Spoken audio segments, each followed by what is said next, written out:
Hello, everyone around the world. Just waiting for some people to join.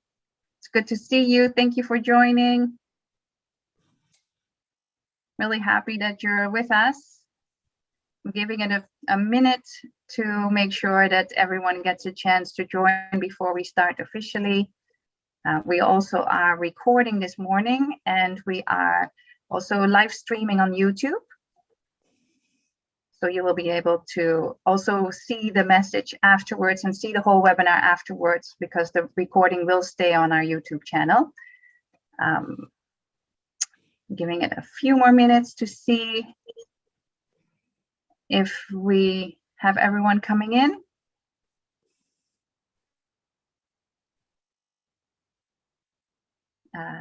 Just checking for a last panelist to come in, and then we will formally start. Glad to see so many people. We had a good amount of people registered as well. We had about 190 people registered, so that is really great. And looking forward to everyone posting your questions in the Q&A so that you can really join. So with that, I am happy to do the official opening today. We're having a 90-minute webinar, and that's also being live streamed on the YouTube channel. And the recording is going to be made available, as well as all the presentations, to everyone on our website, the TBPPM Learning Network, as well as on the YouTube channel. You will see the Q&A button in the bottom of the screen, and that's your way that you can ask questions. Please ask any question that you want to during any presentation. We have a panel discussion in the end where some of your questions will be picked up, and our panel members have also been so kind to, they will be responding to your questions during the presentations if you have any specific clarifications, for example.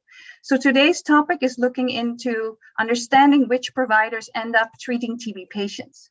By looking into the volume of TB drugs that are produced and procured and consumed within the private sector, we can really gain helpful insights. And in this webinar, we learn about the methods and applications for TB drug sales surveys and analysis, including the practical challenges and tips. I'm very happy to introduce you to our great panel members and speakers, and please find their detailed bios on our website. I'm giving you a short introduction. So first of all, sharing his knowledge with us is Nim Arinaminpathy. He's a professor in mathematical epidemiology at Imperial College in London. He applies mathematical and statistical tools to study the spread of control of infectious diseases with a focus on TB. And he works closely with national TB programs in high-burden countries. Nim will speak today about the analysis and the use of private TB drug sales in India. Deepak Batra is a principal with public health practice at IQVIA, covering Africa, Middle East, and South Asia, with 15 years of experience in research and consulting. Deepak has managed and led multiple projects in public health and pharmaceutical markets, and he speaks today about the challenges and the promise of improving drug sales data quality in low and middle income countries. Samir Kumta is a senior program officer at the Bill and Melinda Gates Foundation and leads the TB portfolio. He is primarily interested in delivery of health interventions at scale and focuses on private provider engagement, development and deployment of information communication technology systems, and patient-centric adherence support. He will speak today about the programmatic use of private TB drug sale data. Rosalind Miller is an assistant professor at the London School of Hygiene and Tropical Medicine. After training and working as a pharmacist for a number of years, she is now researching the private sector in low and middle income countries to better understand and improve the use of medicine. She will provide a comment on additional aspects of good TB pharmacy practice. And Ramya Anantakrishnan is the director at Reach India, with nearly 20 years of experience in designing and executing public health programs. She has been involved in strategizing, implementing, and managing numerous projects engaging the private healthcare sector, and she will provide input based on her experience and practice with good TB pharmacy and drug sales. And finally, William Wells. He is a senior technical TB advisor at USAID, providing technical guidance on TB implementation issues, with a special focus on private provider engagement, health system strengthening, and operational research. William will be moderating discussion, and content of today's webinar, and I'm pleased to pass the microphone to him from here. Great. Thank you so much, Petra. Thank you to all the panelists for joining us, and especially to all the participants for joining us today. I think it'll be an interesting discussion. So I want to start with a short little anecdote story. I think this area of looking at TB drug sales to kind of measure what's going on in the private sector has an interesting beginning. Often we get some of the most interesting things happening when we have different worlds colliding. And in this case, we have the formation of the TB Alliance, which was doing TB drug development, was formed in 2001 and gradually accumulating people from the pharma industry. So these are people who are sort of outside of the TB world, and they're coming in with a fresh eye. And they're used to a universe where they get competitive information about competing products by going to what was then called IMS and is now called IQVIA to get drug sales data. So if they're developing a new hypertension drug, they'll find out, what are the other hypertension drugs that are being sold and at what volumes, so they know what they're up against. So that's their world. And then they come into the TB world where everyone just assumes that everything works through the public sector because it should work through the public sector. But they don't know that. So they say, well, what are the private sector sales of TB drugs? The first study that was actually done under TB Alliance had sort of bar charts there was a bar chart with a certain amount of public sector provided drugs and a certain bar with private. And it really didn't get much attention that, both of these bars were significant. It was sort of tucked away in a report. We did a second study around 2009, 2010 with IMS. And as we kind of finalized that data, I was starting to understand a bit more about, kind of the TB universe. I was also new to TB back then. And I said, how about we quantify the amount of drugs that were being sold in the private market as per IMS data? How about we quantify that in terms of how many complete courses of drugs that is? So if we just assume as a simplification that everyone's getting the right 6-month course with roughly the right regimens, then what does that volume look like? Instead of saying how many millions of pills, then how many millions of people is it? And this is the bar chart that we then kind of presented in a lot of PPM forums around that time and got a lot of attention, which is basically saying that in 2 or 3 or even 4 countries, you're getting almost as the amount of TB drugs that are being sold in the private market is almost enough to fully cover what was then estimated as the total incident cases in those countries. And this is in addition to all of the public sector drugs that are being distributed. So this was kind of a shock to a lot of people. In fact, the initial reaction from India was that we must have our numbers wrong. This must be incorrect. Please go back to the drawing board. And it took several years for this data to kind of be accepted. So I think it's a nice story of how different perspectives kind of collide and lead to sort of an advance in what's really going on. So that's all I want to say in terms of introduction. We're now going to turn to Nim, who did a lot of very nice follow-up work in India that really expanded on this concept and put a finer analytic approach on this.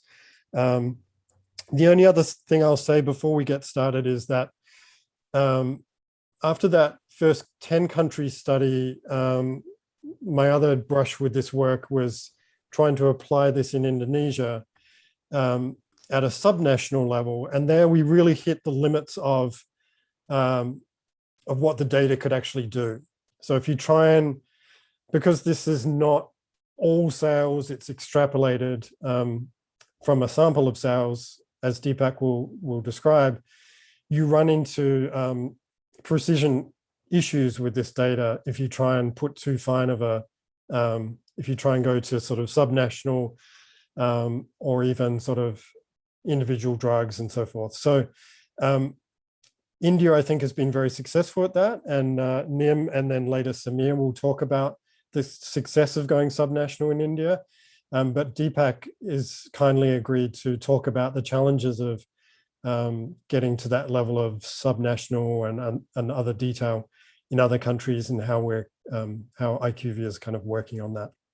So let's get going with Nim. Nim, thank you so much for joining and presenting your extremely interesting work in this area. Great. Thanks so much, William, for that wonderful introduction, and also for the opportunity to join all of you today. Can I confirm that I'm audible and my slides are visible? Yes, thanks. Great, thank you.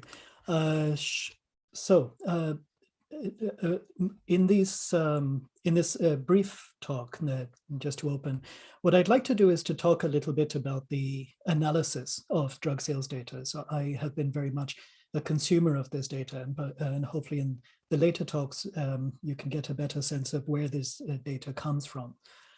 But I'll talk in particular about our experience, as William mentions, in India.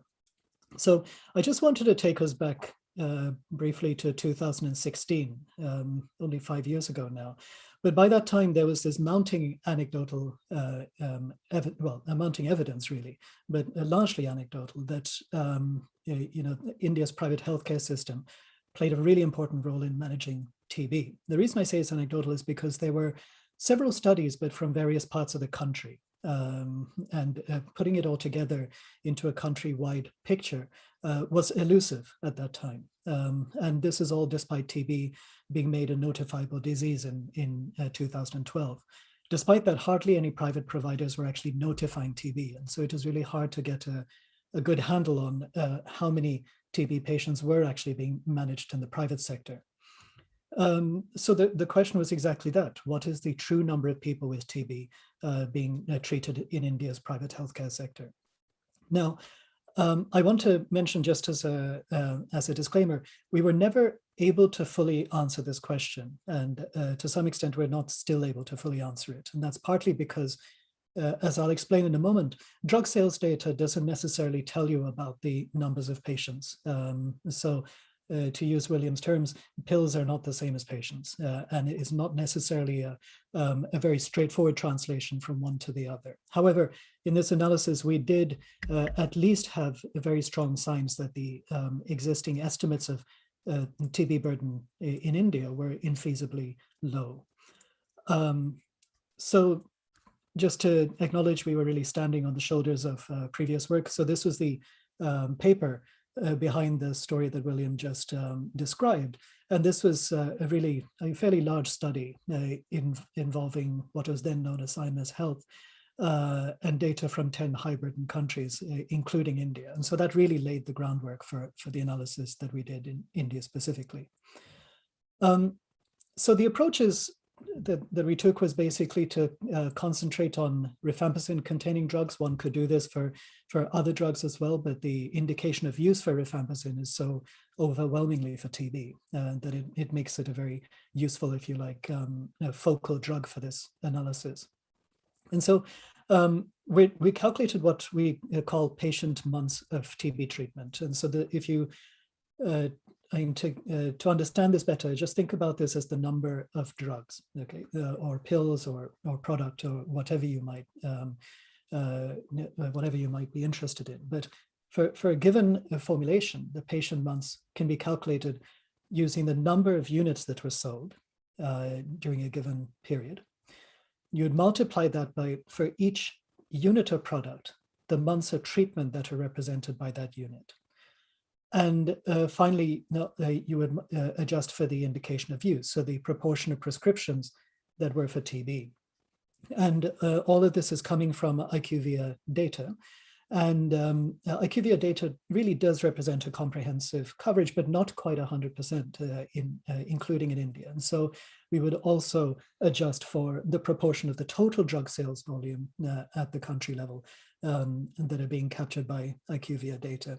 Now, when we talk about drug sales data, we often refer to it as though this is just a single source of data, but really each of these inputs come from slightly different sources. So for example, the number of units sold come from what we think of as drug sales data. But for these additional two elements, we have to turn to what are called prescription audit data. And you might see slightly different technical terms for these, but the idea is that there's a subset of providers that have been recruited, and they report to IQVIA, provide details on the prescriptions that they provided and so on. And so those prescriptions are extremely important for these pieces of information, the months of treatment represented by a unit of product and the proportion of prescriptions that are for TB. And finally, for the coverage of IQVIA data, this can be drawn from internal estimates by the company. So this overall gives you the amount of treatment volume in a given interval. And so we were able to use this to generate some fairly interesting insights for India. And as I mentioned in this study in 2016, this helped, and this echoed some of the findings that William showed earlier, that existing estimates for the amount of TB that was being managed in the private sector in India were implausibly low. The volume of drugs that were being consumed in the private sector was so huge that we just couldn't square it with the numbers of patients that were being estimated at that time. And so really that pointed towards the need for an upward revision in the estimates of not just the number of TB patients in the private sector, but overall TB burden for the country. But then in the figure on the right-hand side, I'm showing some figures from a more recent study. This was, excuse me, published in BMC Infectious Disease a couple of years ago, where what we did was to repeat this analysis year after year in India. And for example, if you look at the left-hand panel here with the blue curve, this is showing private sector treatment volumes over time for TB treatment. And you can see this suggestion of a slow decline in those patient volumes. Now, of course, relative to the uncertainty intervals, the rate of decline wasn't really significant, but it still gave some interesting insights into treatment. And also what I personally found quite interesting was many of us approached thinking about the private sector with certain preconceptions. For example, there may be a much lower standard of TB care, including treatment in that sector. And what we were able to do in this analysis was to look at a different type of formulations. And interestingly, it turns out that whereas we might have expected many of the treatments to be dispensed as loose pills or blisters, actually the majority of them came from fixed dose combinations, at least in India. And so there were these useful insights to be drawn. But for more details, please do have a look at that paper, including state-wise comparison of the size of the private market. So I've mentioned this briefly about the difference between treatment volumes and patient numbers on the other side. And I just wanted to take a moment to reflect on what I mean by treatment volume. So if, for example, you're told you have 12 patient months of treatment, ideally what this means is that you have enough to treat 2 patients for 6 months for the duration of a standard regimen. But unfortunately, in the private sector, we know that they don't necessarily follow these standards of care. And also, there isn't necessarily the adherence support mechanism to ensure that patients are able to complete their treatment regimens. And so, theoretically, you could also have a scenario where you're able to where you treat 4 patients for 3 months. Obviously, less ideally. But the overall point here is that the 12 patient months of treatment gives you the total treatment volume. Okay, so that is this fixed amount here. But from that fixed amount, this could correspond to either 2 patients or 4, or indeed 3, depending on the duration of treatment on average that patients are maintained on treatment for. So just another very... Nim, we've got about 1 minute to go on your time. Okay, I'm almost done. So just a very simple calculation. If you wanted to calculate these numbers of TB patients, you would basically adjust for the average months of treatment in a given setting. But also, if we wanted to take account of possibility of overdiagnosis in the private sector, then we would also adjust for the proportion of patients who actually have TB. So just to summarize, drug sales data together with the prescription audit data can give a useful idea of the scale of the private market for TB drugs. But there's caution that treatment volumes are not patient numbers, and we need additional data, as I just showed in that equation, on the quality of diagnosis and treatment in the private sector. But nonetheless, even if you don't have those factors, you can still monitor treatment volumes over time. And this can also give very useful and helpful insights into trends over time in the behavior of the overall private market for TB drugs. So I will just conclude by acknowledging folks behind the study, as well as support from the Gates Foundation for this work, but particularly for Puneet, who was really a driving factor in our initial foray into working with this very useful, very interesting data. And finally, thank you all very much. Thank you so much, Nim. That was great. And I think Samir will follow up with some of the impacts of this work, which Nim was also involved with, that really had real world impact and programmatic use. So that will come later. So the next presentation is from Deepak. So Deepak, as I mentioned, will be talking quite a lot about, we've asked him to talk quite a lot about the quality issue as countries develop, as the monitoring of drug sales becomes more and more sophisticated in countries, kind of how those improvements look and what implications that has for what you can and maybe can't yet do with the drug sales data. So Deepak, please go ahead. Thank you. Thanks, William. I think Nim and Will have kind of laid out the context. So just to give you some background, so IQVIA, it's a global company. We have done this kind of pharmaceuticals and healthcare related data collection now for last almost more than 60 years. We do that in over 100 countries. In terms of the countries wherein we cover this kind of a thing, so you can see it on this map. I mean, there are a lot of countries we cover across the globe, and the kind of data that IQVIA collects ranges from drug sales data and prescription data that Nim spoke about, which was used heavily in the India analysis that we did. But then IQVIA also collects a lot of other data sets which might not be relevant for this context. But then yes, basically the core of IQVIA has been and was like collecting healthcare related data. So in terms of before I get on to some of the challenges, etc., which Will has also kind of referred to in his initial introduction.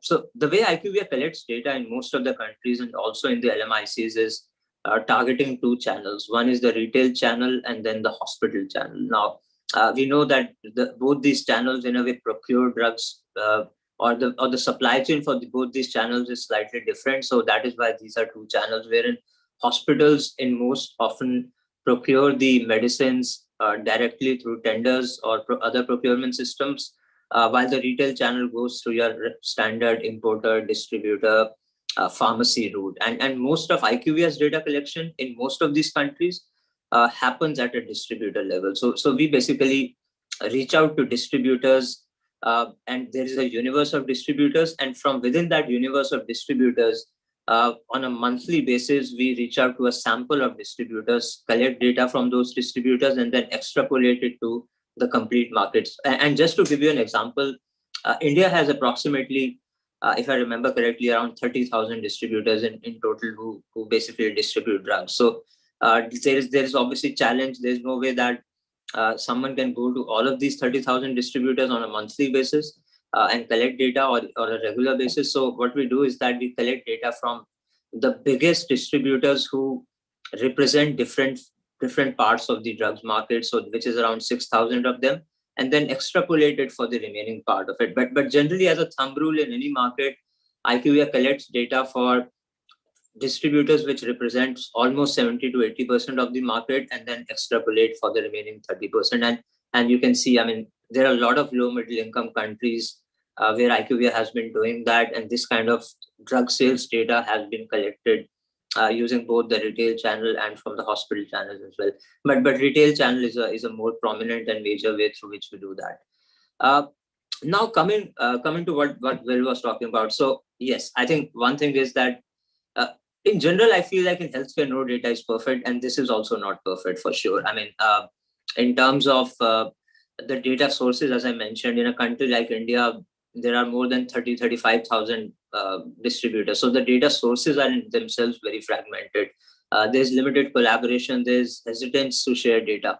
So that always leads to a fact that we go to the distributors which are providing us which are available to sharing the data. So that's a big thing, right? There could be a distributor who could be selling a lot of TB drugs, but just does not want to participate in this exercise. So while we will get an idea of he or that distributor will be covered in the extrapolation, but the original data might not be getting collected from that distributor. So obviously that presents a significant challenge. And also another one thing I would highlight is that the primary consumer of this data was always private sector. So as a IQVIA, as a commercial company, always made more effort to reach out to distributors who are selling drugs which are more relevant, I would say, these days for pharma companies, because the chronic disease drugs, the cancer drugs. So our coverage is always much higher in those areas than I would say for areas such as TB, because the consumer for this data was primarily meant for pharma companies. So that's why there are these limitations. Data sources are not standardized. In low middle income countries, still a lot of distributors are using paper-based data sources. So we have to digitize and scan through books and books of transactional sales of distributor to pharmacies, look through their receipts, etc., and drill out this data. So as we know, it's not really digitized. Sometimes data is not complete. So they are able to tell us, these distributors, we sold this much drug to this pharmacy, but they don't know where this pharmacy is. And in these countries, we also know a pharmacy might be registered in one place, but then might be operating in another location. So as Will said, that when you drill down onto a sub-national city level, these challenges become even more apparent, because a pharmacy might be registered in one place, but they might have another affiliates, which the drugs might be going to 20 other pharmacies as well.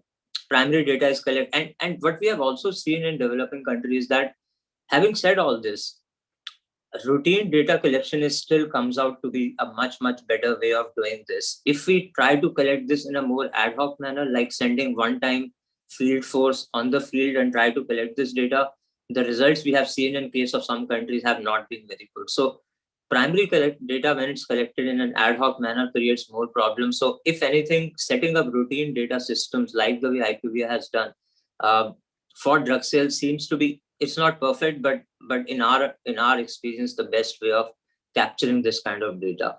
And having said about all these challenges, I think there are examples of markets such as India, which Nim talked about, which has exceptional data assets. Because we triangulate this data back with the pharma companies as well. So we know that the accuracy of our data in countries such as India, where there is more than 95% coverage that IQVIA has. Also on this slide, for countries like Pakistan, where we have data going up to a zip code level as well, even prescription data. Once again, are great examples that while it is very difficult and challenging, it is not impossible to get this data, and get this data of an acceptable quality, which can be used by all the stakeholders, not only pharma sector, but also the global health stakeholders. And that's where we are kind of, as IQVIA, we are going towards, and we also kind of would like to use the platform to also say to the global health stakeholders, appeal to them that everyone should invest in, because while IQVIA is going to countries and investing in these data assets, but somewhere those are driven by where pharma companies also want to be. So we invest in countries where pharma companies want to be, and that also makes sure that sometimes some of the countries do get left behind. So, for example, not to name a company, for example, countries like Burkina Faso, etc., where there are huge need of having this kind of data to understand the health outcomes, to understand product availability, the medicines used, the market dynamics. But then those countries do not really figure in the list of countries where IQVIA is planning to invest next, because the commercial value that IQVIA will be able to derive of those countries would probably not justify the investment it takes to set up these data assets. And that's where our appeal also is, that if these data sets have to be built in a quality manner, then probably a larger ecosystem needs to invest in setting up these data assets rather than just relying on, in a way, the pharma sector or private sector companies investing in setting up these data assets. So it has to be a joint collaborative effort. And some of those discussions are already on with a lot of donors who are now showing interest in investing in countries such as Nigeria, Nigeria is a country where IQVIA has tried to set up these data assets for almost last 5 to 7 years. And just given the complexity of that country and its pharma supply chains, it has been very challenging. It needs more investments. It needs more effort for everyone to come together. The governments providing the support letters, nudging the associations, etc., to share more data. So as I said, I think there's a lot of value in having this data, not just for the work that was done for TB by Nim, William, but even to understand the health outcomes, the market dynamics, product availability in private sector. And if more investment is done in these areas, we would certainly come up with better quality data and better availability of data in larger and in more countries as well. So yeah, I think that's what I wanted to present, and happy to take any questions in the Q&A panel and also later on. Thank you, Will. Thank you so much, Deepak. Very interesting presentation. So I think the next presentation from Samir will be very interesting, because we now get a little bit more into, okay, you guys seem to be very interested in collecting drug sales data, but what's kind of the point of this? What's the impact of this at the country level? And I think Samir has some very interesting things to say about that. So please, Samir.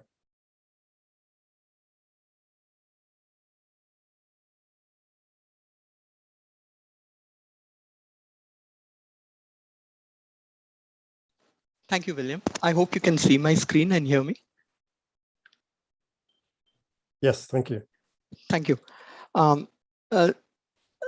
Really appreciate the context that Nim had set for this work in India, and I wanted to share a little more about the programmatic use of the private sector drug sales data. And just going back to 2014, when we began these private sector interventions in 3 geographies in India, Mumbai, Patna, and Mehsana. Mumbai and Patna primarily urban cities, and Mehsana mix of urban and rural. These were India National TB Elimination Program led and BMGF, Gates Foundation supported pilots with strong local ownership and oversight. These interventions began in 2014 and continued onwards to 2017 and further down the line.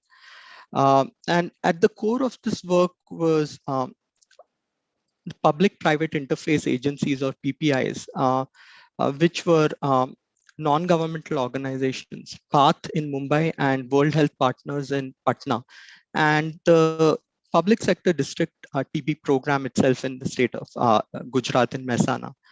And the intervention was basically, these were intermediary agencies who work closely with the state and district TB programs and with the private healthcare providers, with the aim to facilitate private provider notifications to the government and make a value proposition available to private healthcare providers. In this case, there were electronic vouchers that were made available for TB diagnosis and treatment via a back-end call center and an information communication technology platform. The value proposition to the providers made by these agencies were that they could offer free microbiological testing to their patients and also free treatment over a period of 6 to 9 months. Anecdotally, the providers also found that thanks to the engagement that the NGOs had with patients on the ground, it really improved patient follow-up because of the adherence support. And the value proposition for the TB program was that they had better visibility into care in the private sector with, as the interventions move to scale, significant improvements and increases in private sector notifications. Nim alluded to very low private notifications earlier, and then thanks to some of the interventions, the notifications really increased by leap and bounds. But the e-vouchers that were made available, the electronic vouchers made available through these interventions also helped to track microbiological diagnosis and drug dispensation, and gave a nice insight into the quality of care existing at that point of time. We spoke earlier about drug sales data and IQVIA surveillance data that were discussed. And we use some of this to actually track progress in terms of the coverage that these interventions had in those sites and geographies. And to do so, we used as denominator the number of patient months of estimated anti-TB drugs during that particular month. And this was via the IQVIA drug surveillance. And as numerator were the number of patient months of drug vouchers that were validated in the prior month. And this was from the program intervention data the interventions deployed by these public-private interface agencies in the 3 geographies. And we were able to track over a period of time percentage months of private anti-TB drugs provided through the program. And this gave us a good understanding of the market share of through the e-vouchers, a good understanding of what market share of anti-TB drugs sold were covered through our interventions. And if you look at the graph to the right, the orange skyscrapers actually are the patient months of TB drug sales month on month via the IQVIA surveillance information. And the blue skyscrapers, blue tipped skyscrapers with brown are actually the patient months of TB drugs redeemed via the electronic vouchers in the PPI program. And we found that over a period of time, those skyscrapers came together, and the coverage of electronic vouchers really increased by leap and bounds. By end of 2017, we found that we had close to universal coverage of the drug sales in Mehsana. In Patna, it was close to 80%, and in Mumbai, it was close to 60%. I want to reiterate, as Nim had indicated, that this is not an exact science. But among the many indicators that we tracked, I think patient coverage was an important indicator. And among the routine programmatic data that was covered as a part of this work, in addition to patient coverage, we looked at provider coverage, case notifications, microbiological testing, and treatment completion. I wanted to share 1 or 2 other insights that we learned from our partners on the ground, which is that private pharmacies or private chemist shops were an important source of information, again, on providers who were treating TB patients. And right at the beginning, a mapping of the pharmacies provided a good understanding of who are the providers that are actually treating TB patients. And during the course of the intervention, it was also useful to get a sense if there are newer providers who are treating TB patients, or there are providers from outside of the public private interface agency network that were treating TB patients, and therefore get them into the network.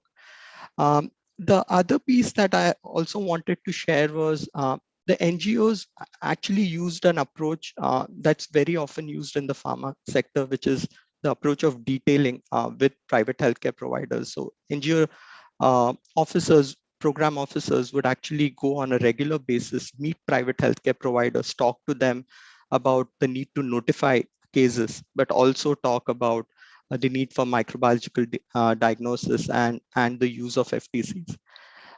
Like Nim and Deepak and William indicated, provider prescription audits were also useful to understand how long providers treated TB patients, and Nim indicated the variability over there, and providers would treat between 6 and 9 months in some of the sites that we discussed. So all of this was really helpful to track the progress of the interventions. One more minute. Oh, you're. Yeah, Thanks, Samir. I'm just at the end of it, William. So I do want to acknowledge the India National TB Elimination Program and the leadership from the program at that point of time and even more recently. And the programs in the states of Maharashtra, the Mumbai TB program, Patna and Bihar, and Mehsana as well. NIM, of course, the WHO India team, PATH and World Health Partners, who were the key non-governmental organizations on the ground deploying these interventions, IQVI, and last but not the least, some of the colleagues who were involved with this earlier and more recently, Puneet Diwan, Peter Small, and Kayla Lazerson from the foundation. Thank you.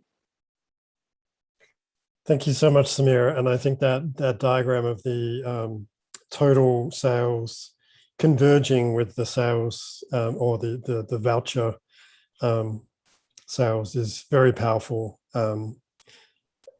at showing how much progress is being made in private provider engagement. So just that figure alone is really gold. So we're now going to turn to Rosalind Miller. She's going to talk a little bit about good TB pharmacy practice, which I think you've seen in the previous presentations. This question of how much drug sales is one patient is kind of central to all of this, and that's part of quality control at the pharmacy. So please, Rosalind. Thank you. So yeah, I was asked to reflect a little bit on the other speakers, and then to talk a little bit about my own experience of studying pharmacy markets. So just first, we've obviously known, or at least suspected for a while, that a large amount of TB care has been conducted in the private sector. But what's great about these studies that we've heard about today is that they've shown us that now we have some more concrete ways of measuring this. And obviously this data can be incredibly useful in order to inform national programs about the size and scope of treatment that's occurring within their private sector. For me, a really standout statistic was the chart that William showed at the beginning, showing that there are, in some countries, enough TB medicines in the private sector to treat almost all incident cases. That's rather striking. And secondly, from some of the papers, the authors allude that perhaps this is most likely, if anything, an underestimation of the number of sales. But what does it all mean? What does all this TB sales in the private sector mean from a public health perspective? So for me, the main problem here is not the number of patients necessarily being treated in the private sector, but more the fact that regimes appear to be significantly diverging from best practice management. And that's really what I have seen in my work on treatment of suspected TB cases in the pharmacy setting. So we know that private healthcare providers can follow one of two main pathways. They can refer patients with symptoms, or they can treat them themselves. And with pharmacy personnel, what we'd like to see is the former, i.e. referral. We don't want patients getting treated in pharmacy. But in fact, what we often see is when patients present with fever and cough, more commonly, they're treated with cough and cold medications, antibiotics, and steroids. And when patients are mismanaged in this way in the pharmacy at this early sort of crucial stage, it can lead to delayed diagnosis. And that obviously negatively affects both case detection and disease control, because obviously if treatment's delayed, that leads to the spread of more disease. Although it is worth noting in some of my work in India that we find that within chemists, even if pharmacies suspect TB, they tend not to sell first-line anti-TB drugs. And I believe that in India, in part, that's due to the introduction of Schedule H1, which is a sort of more stringent drug schedule that come with extra rules and regulation. I believe that that's gone some way to preventing this and the sales of some other more sort of newer antibiotics. So yeah, I mean, essentially all of what we've seen today confirms that private sector initiatives within national programs really need to be front and center rather than a sort of add-on or an afterthought. And we've just seen from some presentations the impact that such initiatives can have. That these initiatives do lead to improved patient follow-up and significant increases in private sector initiation. And I'm sure that there's a lot of scope to scale that up in the future. But just to think about what can we do to improve sort of care management and referral pathways in the pharmacy setting. So for me, whilst we've got the international standards of TB care, I really believe that there should be some kind of internationally agreed guidelines, which is really aimed specifically at pharmacies and drug shops, which are so often the first point of contact. Because we really want to get these patients in the right diagnostic pathway as early as possible. And personally, I think this is lacking not just for TB, but other conditions that are regularly seen in the pharmacy and that do really have public health significance.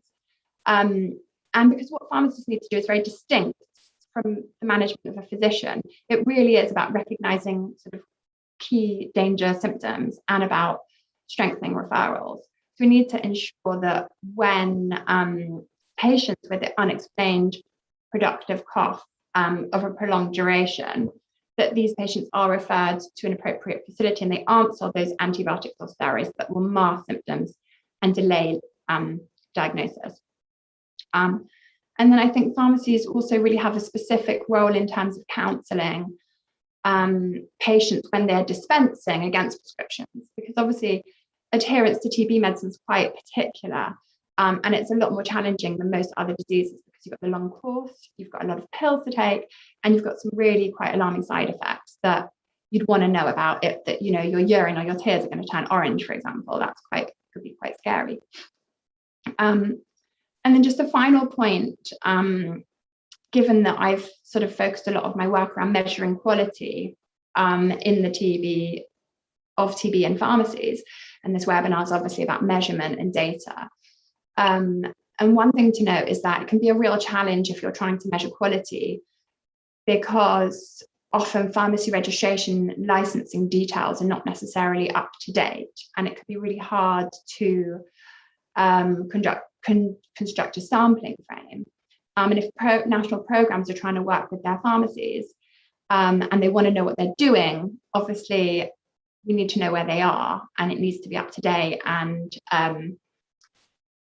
I think that there needs to be a lot of coordination with drug control agencies and really about trying to keep on top of registrations and trying to be aware of potentially practicing outlets that aren't necessarily registered, because obviously if they are flying under the radar, then no meaningful engagement with those sort of units can take place.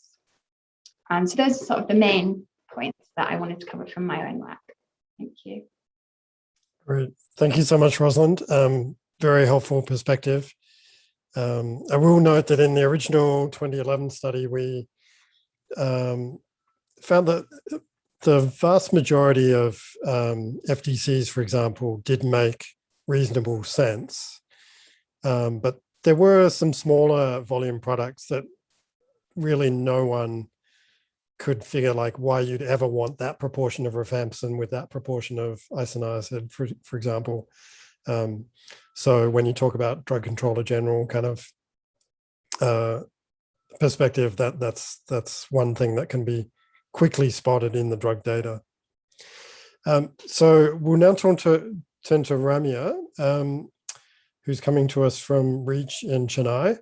And Ramya is going to follow up on this issue of good TB pharmacy and drug sales practice and her experience in the field. So please, Ramya. Thank you, Dr. Wells, and thanks to the organizers for this opportunity. I'd just like to sort of give a 360-degree view of this drug sales data, with bringing in different perspectives. And I share this experience representing REACH, where we have been working with the private sector closely for the last 22 years, and also and not only in Chennai, but in several parts of the country. So I think when we look at the drug sales data, what is very interesting is I think for the very first time, we brought two very vertical departments And that's so true, especially in a country like India, the drug control department and the TB department together. And in fact, with the drug sales data, this was the very first time they came together to look at it and understand the data. And I think what has happened subsequently is that there's been a lot of sharing of data and information between these two departments. From the pharmacies and the local pharmacists' point of view, I agree that the H1 register, which Rosalind was alluding to, it is a register which mandates that all the drugs, especially they are called the Schedule H drugs, which is antibiotics and other drugs, needs to be noted down. And what we see now is that many of these registers are either maintained as soft copies or as hard copies, especially the small pharmacies maintain them as hard copies. And even if it's maintained in soft copies, they use proprietary software and different types of software. So how is the data standardized across the different pharmacies is a question. Again, when we look at a 5-year period with the whole notification coming into the picture, the drug sales data really, I think, has become more interesting, because previously what had happened was, especially the anti-TB drugs was stocked across many pharmacies. But now we see there is clustering of the stocking of anti-TB drugs in certain pharmacies. So it has brought down the number of pharmacies where these drugs are stocked. So it's going to be more interesting and easier to actually look at this data and get meaning from it. From a private sector point of view, the private practitioners especially, I think when we talk about drug sales data, two things we need to look at is, one is the overdiagnosis that happens, which was again alluded to, I think, by Nim. And second is almost invariably the long duration of treatment, which is like something very true of private sector management of TB. It's seldom 6 months. It's very rarely 6 months. It's usually 9 months. And if it's going to be EPTB, it's usually 14 months or so. So how are we looking at it, factoring it, and ensuring that we standardize that information when we understand the drug sales data is very critical. Again, from a private provider point of view, anti-TB drugs are also used for diseases other than TB. And how are we factoring that in? Especially, it's widely used as an empirical treatment, especially for infertility. And again, how do we then understand the TB burden in a country in this setting? Again, moving on to a person with TB from that point of view, in countries like India, and I'm sure this is true of many countries where there is a lot of movement of people with TB between cities, between towns, what we see is the purchase pattern definitely changes. And just to give you an example, one of the corporate hospital in the city that I live in, 90% of the people with TB treated there are actually from other states and also from other countries. And these people with TB buy the TB drugs in bulk, the 9 months or 6 months, and then they go back to their district. So in that context, how do we actually use the drug sales data to understand the true burden of missing people with TB in that local setting? So I think that's one of the challenges when you look at it from a person with TB point of view. Just to summarize, I think drug sales data, it's a great tool to understand where the missing people with TB are. Are they in the private sector, or are they actually in the community, and whether we need to invest in private sector or whether we need to invest in active case finding. So I think it will really help us to understand that. Second is even for those countries or settings where you want to undertake private sector engagement, looking at the drug sales data helps to identify hotspots, clustering, and people whom we could reach out to engage them. So that's a second. And third is, I think when we talk about drug sales data, it's always nice and important to take the pharmacies in this journey along the way, get them on board, and get them to participate in the program so that they also understand, what happens with the TB data. And last but not the least, I think, especially now with LTBI being rolled out in different countries, and I think it's going to be very, very important to understand the whole drug sales, especially if we are going to be doing like treat only instead of testing and treating. And so there's going to be thousands and millions of household contacts who are going to be getting the prophylaxis drugs, and then how are we going to interpret the data, understand it. So I think these are some of the perspectives I'd like to share. Thank you very much. Thank you so much, Ramya. This is a very good reminder that we start with this data that looks nice and easy, but there's a lot of real world complexity in human behavior behind that. And I think that's where quite a bit of our discussion will focus as well. I want to mention a few thoughts that came up sort of during all of these presentations. Number one, both Rosalind and Ramya mentioned H1. Just to repeat that H1 in India is a special kind of notification provision, so that pharmacies actually have to note down their sales, and those are easily visible to the National TB Program. I think it's a powerful tool. It's used, I think, in different ways in different states. There's a nice example in Kerala where they don't necessarily turn it directly into notifications in Nikshay, but use it to identify high volume TB providers who are not yet engaged.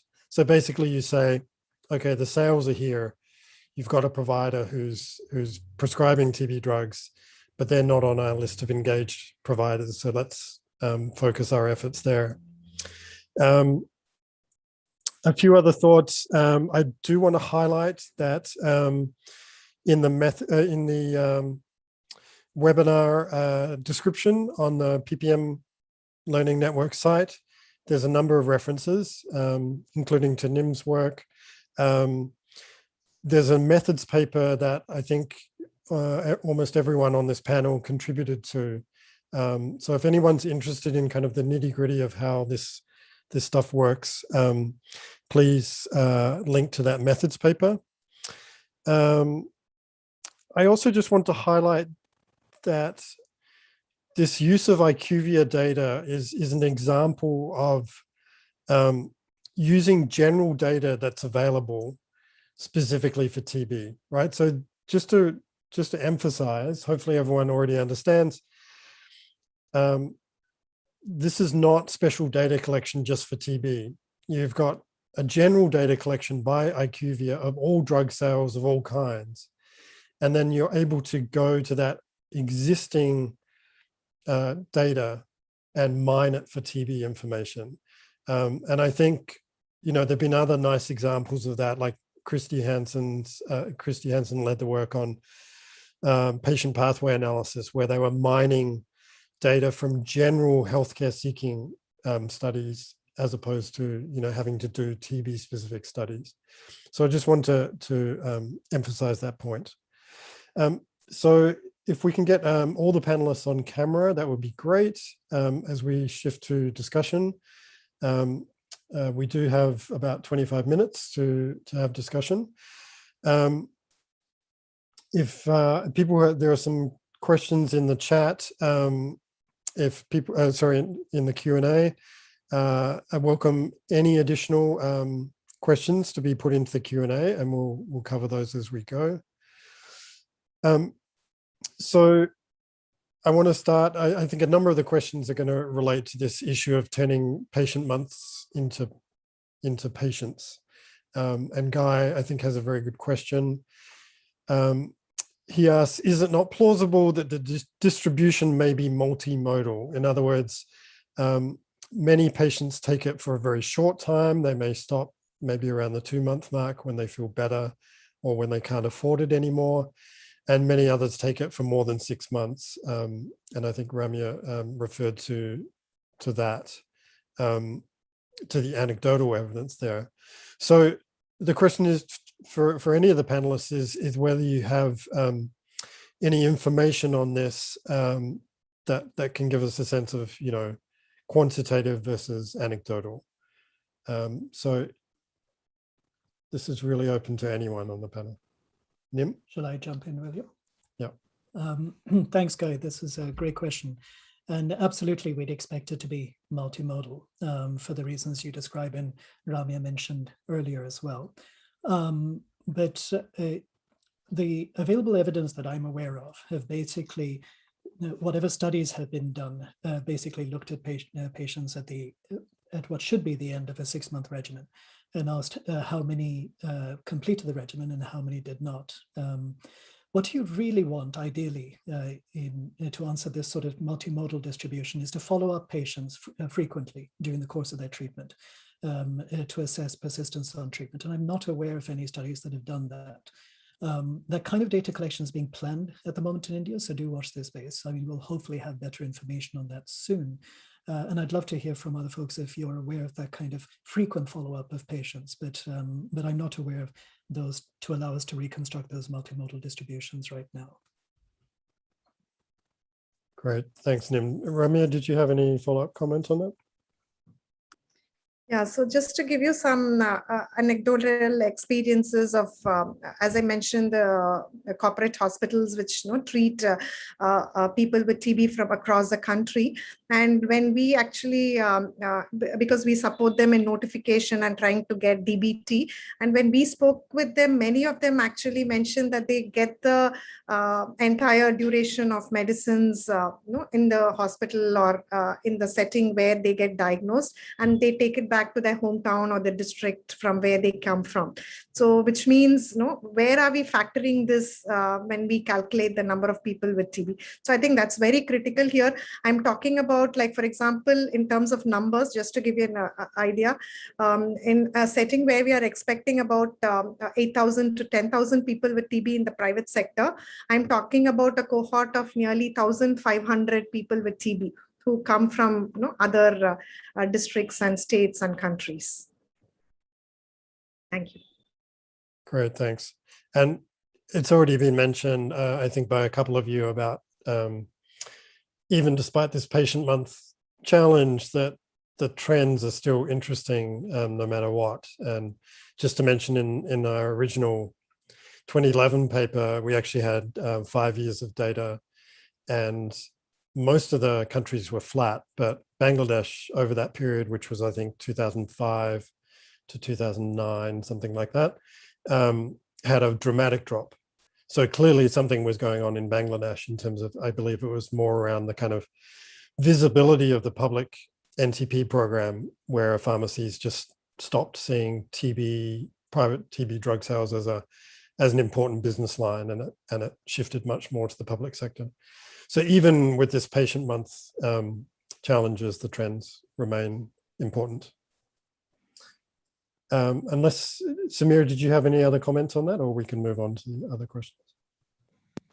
Just wanted to share that we are also seeing similar declines in India and trying to track what the real reasons behind those are. What exactly is happening in the space? Is empirical treatment going down? Is our recently deployed government fixed dose combinations, the policy of making fixed dose combinations available via the public sector into the private sector, is that a cause? So we are still trying to figure that out. William, if I could just add to that, I think so. Yes, I think you will see these big drops and downs, because this data is also basically coming in from distributors to pharmacies, right? While we know that they follow a standard procedure of month procurement, but there are instances we have seen. So I think rather than at times seeing it like literally on a month by month basis, the overall trend gives us a better view. But you're right that there will be instances. For example, I remember when we were doing this in Mumbai, we saw 1 month where there was a huge uptake of TB drugs, and we realized that one of the distributors actually shipped a lot of things to one of the African countries. So it just reflected in a big way in India in that particular month. So yeah, these kind of aberrations are there in this data at times. Thanks, Deepak. Very useful. Okay, we have, let's see. So we have a question about H1. the Schedule H1 policy is good, but in the field, the government machinery can sometimes fail to audit or monitor the execution of it. Are there any global experiences, but also maybe other kind of best practices in India? I did mention this this use in Kerala, which I believe is going to be published soon, which I think is very nice. Are there any comments on Schedule H1? Rosalind, please. Yeah, so I think one of the things about H1, so there's been a few now sort of standardized patient studies that have shown that pharmacies are tending not to sell Schedule H1 drugs without a prescription. So I think it's not only about the record keeping and the monitoring of the record keeping, but about how the sort of policy is affecting the staff on the ground. And I did a piece of qualitative work kind of trying to look into this. Okay, this is really interesting. Why are people adhering to this, whereby Schedule H is, it's continuing to sell antibiotics over the counter, amoxicillin, Cipro, ones that aren't in Schedule H. And I think it's just caused a sort of, it sort of shifted the social norm. And I spoke to a lot of different pharmacies and pharmacy staff, and even though they couldn't really even tell me what H1 was or why it came about or what it meant, there was just a general understanding that you didn't sell those drugs. And there's a list that they tend to print out and put up in all the pharmacies. And that did seem to be something that people were adhering to. So I think not just the monitoring, so they know that they have to keep the records and they can come and be inspected, but it just has this sort of level of gravitas and a sort of more threat of maybe your pharmacy will be closed down if they find you're selling them. And so I think that in part has really changed behavior on the ground and has been useful in that way as well. And I just think this idea of, it's like a hierarchy of drug control. Okay, don't sell these, maybe we've missed the boat on that, but these ones, this is really important. And I'm actually not aware, I think it would be really interesting to do something in other countries and to see if that's been enacted, not just for TB, but for other antibiotics. That's something I'm interested in looking at in the future. Great, thanks, Rosalind. Any other comments on Schedule H1 from the panel? If not, I do want to touch on this issue of subnational assessments and maybe start with Deepak. Deepak, again, really appreciated your focus on this issue of how do we get quality up. You did mention this point, which I've heard before from IMS, IQVIA folks, that in certain countries, the commercial market may not be there for high precision data. Probably the commercial imperative, what people are willing to pay for, they may need more kind of national level, that sort of higher level estimate is good enough. And just to repeat, we did have this experience trying to go subnational in Indonesia, and it kind of fell apart. Because of data precision issues that were much, more difficult than in India. So you definitely posed the question and the challenge to the global health community, but can you talk a little bit more about what you see as the path forward? I'm still a little bit unclear, like how do you see your way out of this kind of commercial trap, incentive trap? Yeah, no, that's William, is a very pertinent and a good question. So in our experience now is that, and the reason we are saying that the global health community needs to come together is not only from a perspective that it's expensive for us to collect this data at a subnational level, but also the fact that when there is a global health context to it, even the participation from some of the larger distributors is much more in countries. For example, we have seen this now, that when we go to countries such as Nigeria, if there is a backing of the government, of the global health community, there is more openness to share this kind of data, especially by some of the large distributors, because they understand that data is an asset, right? The data is a commercial asset for them as well. And a lot of times they are also not willing to share the data because they see the commercial value of the data. But if it's for a global need, with a with an assurance that this data will not be made publicly available, right? I mean, it will be used in an aggregated manner. It will be used for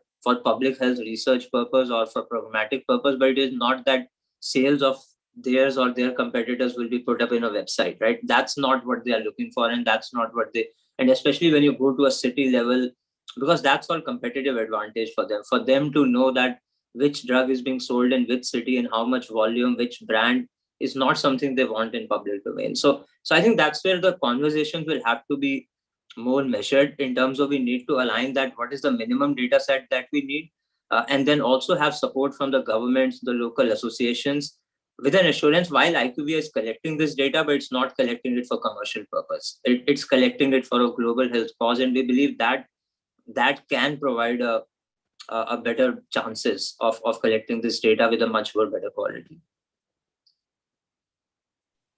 Great, thank you so much. So there is Nim, please go ahead. Thanks, William. So just to pick up on that, Deepak mentioned about the commercial viability of getting this data, but I just wanted to caution that there's also, from a public health perspective, there are also potential limitations to keep in mind, because quite often when you talk about subnational data and the use of drug sales data at the subnational level, we're interested in questions like, for example, trying to find hotspots of TB burden, areas where there may be disproportionately more TB patients. But unfortunately, there are reasons why hotspots of TB drug sales may not be the same as hotspots of TB patients. And exactly for the reason that, for example, Ramya mentioned earlier, you have patients from out of state, out of district, coming to tertiary care settings to pick up drugs, and may artificially amplify the apparent importance of that geography for TB burden. So these are things to be kept in mind. I mean, as we go forward thinking more about subnational interpretation, maybe these are issues we can address through, for example, not just prescription audits, but also patient audits as well, understanding where patients are coming from. But we do need to have that additional intelligence to really make the maximum use of subnational data. Great, thanks. And Madhu, I'll come to you in 1 minute. I just wanted to give Ramya a chance. I think there's a question specifically on the point Nim just raised about this kind of out-of-state sales. What do you see, what do you experience as the reasons for patients following that pathway? Yeah, so I think when we just interacted with the people with TB, there is that inherent fear that they won't get the same dosage and the combination in their own district. And so they've spent money, traveled, spent money on the consultant to get a diagnosis. So they're happy to spend that money because it's not expensive, TB drugs when you look at the overall context of a consultant fee, diagnosis and all that in the private sector. So they prefer to get the drugs as prescribed by the doctor and take it back with them because of that fear that they may not get that same combination in their own district. So that's the reason. Great, thanks, Ramya. Madhu. Yes, firstly, what a remarkable webinar. This is extremely helpful. So I'll ask Petra to see if we can possibly write this up, all your insights, and make it available.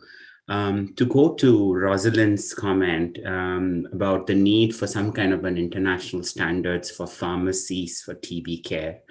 I don't know, William, do we have anything already out there that we could kind of repurpose for this?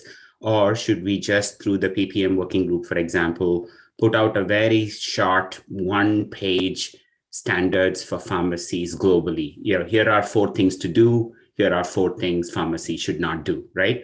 And then just transmit that onward to as many pharmacy associations and national programs as possible. We already kind of know what these are, but we could easily flesh them out into a very simple infographic on what pharmacies should and should not do. Like do would be 2 weeks of cough, refer. Do not do, give antibiotics. Do keep an H1 register or a record. Simple stuff that I think every pharmacy should know.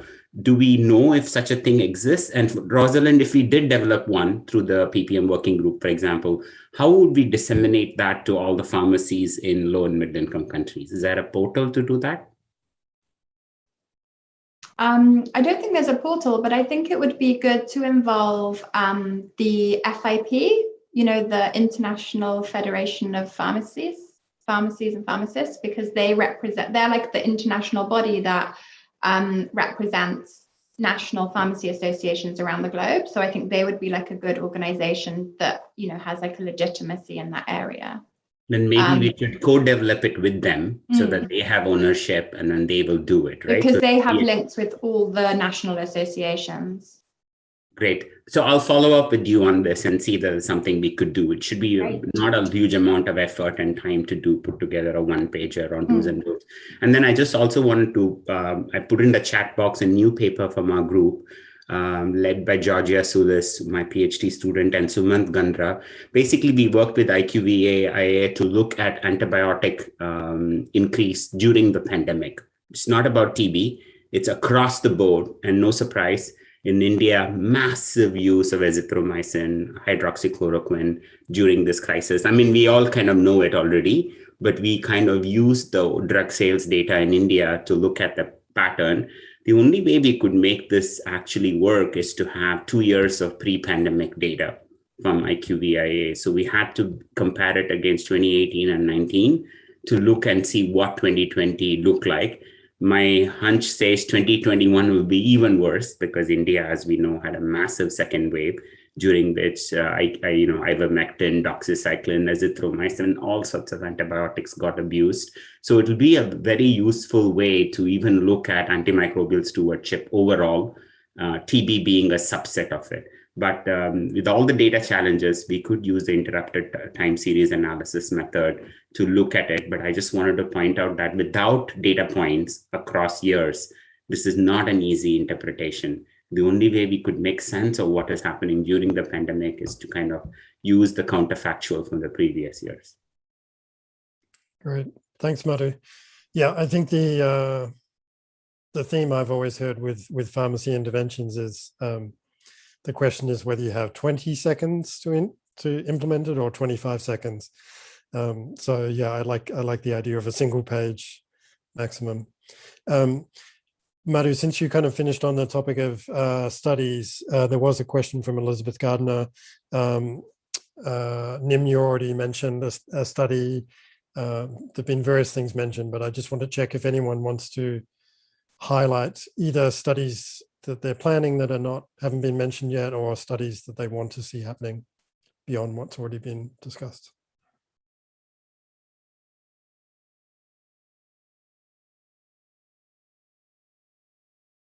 If not, we can maybe turn to this this idea of the amount of time available for pharmacists to actually do interventions. So Guy brings up the issue of a paperwork burden, the use of apps. Sarab has replied that they're working on WhatsApp groups for notifications from pharmacies. So I just want to, again, open it up to the panel for anything that they either see happening or see needing to happen at a sort of implementation level for pharmacies around these kind of activities.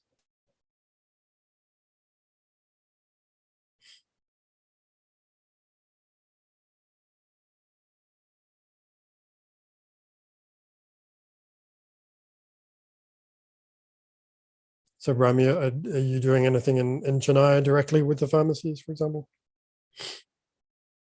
Yeah, so just want to narrate one very interesting experience, I think, in respect to what the Saurabh Kumar has actually mentioned, is that it also depends on the overall political commitment, right? And the push that the program also gets. And I was working in a private sector engagement under the banner TB Free Chennai, which is part of the Zero TB Cities, where there was a lot of intense push on private sector engagement.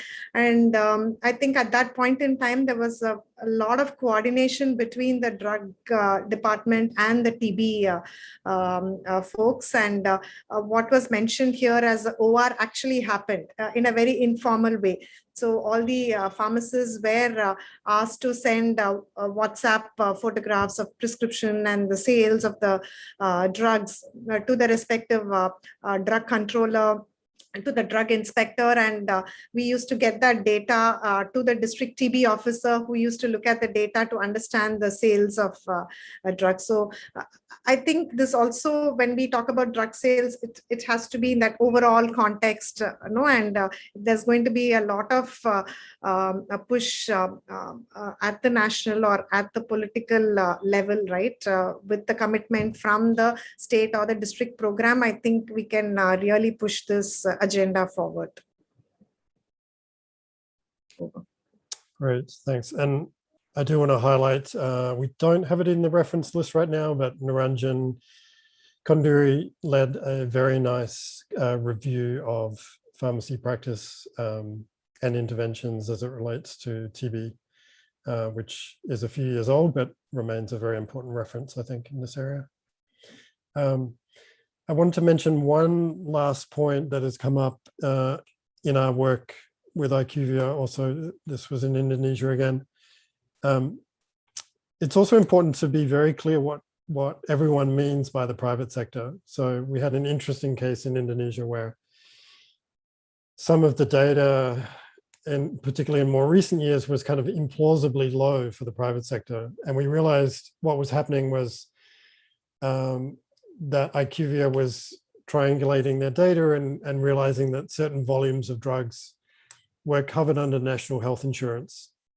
So they were procured by private hospitals, but ultimately the payment for the overall treatment of that patient was through national health insurance. So is that public volume or is that private volume? So as health systems become more complicated, even that definition of what you mean by public versus private becomes complicated. So that's another sort of analytical wrinkle to look out for. So I want to hand back to Petra, but first just want to check if anyone on the panel wants to have one last comment. If not, I'll hand over to Petra. Ramya, please. Yeah, so just one quick comment I just like to add is, I think in settings where local purchase is encouraged, if there is some delay, I think that is also local purchases for the public sector. So I think that is also going to be critical when we look at drug sales data. Just want to flag that. Thank you. Great, thanks, Ramya. Okay, well, thank you again to a very interesting panel, really great discussion, and over to you, Petra. I completely agree. Thank you, William, for moderating so well. Thanks to all the wonderful presentations and excellent details and really thoughtful responses to the topic. Obviously, a lot more can be said about this. I'm seeing that we have one hand up in the attendees. I'm wondering whether, William, we should give them a chance to maybe ask one last question. Please. Saurabh, please go ahead.